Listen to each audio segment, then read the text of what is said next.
Every time someone in Mississippi earns a paycheck, they have to hand over a chunk of it, about 5% of it, to the people in the building behind me.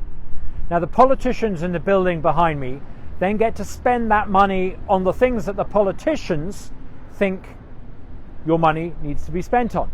I think actually that you are better at deciding on what your money should be spent on. I think that people are better at deciding on their own priorities for themselves. And I think if folk are able to spend their own money on themselves and their families, they tend to be more careful when they spend that money. They get better value for it. Now, the good news is that moves are afoot, thanks to the speaker behind me, Speaker Gunn, moves are afoot to actually abolish Mississippi's income tax. I think this would be a really, really good thing, not just because it would give people more of their own income to spend on themselves and their families.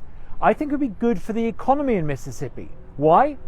Well, right across America at the moment, we see businesses leaving places like New York, Chicago, California, and moving south, moving to places like Texas, Florida, Tennessee. Now, none of those states have income tax. And one of the reasons why businesses and people are moving to those states is because they can go there, they can earn money, and they can keep it. If we in Mississippi abolish income tax too, we will attract more of that investment. We will attract more people to come here. That would be good for the economy, it would be good for Mississippi, it would be good for growth. So getting rid of income tax isn't just morally good, it means that actually we would become more prosperous. Now, some people would say, hang on a moment, what are those politicians in the building behind going to do if we don't give them more of our money? Well, politicians are able to raise tax in all sorts of different ways. I think the worst way to raise money is by taxing income. Why? Well, if you tax something, you generally get less of it. Politicians understand this when it comes to things like tobacco and alcohol. They try to discourage us from smoking and drinking, so they tax those things.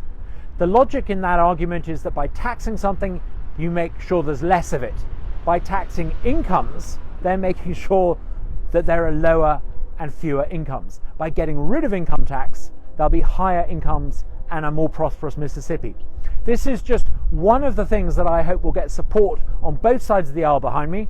And well done to Speaker Gunn, who's been leading the charge on this for some time, and also to our state governor, Tate Reeves.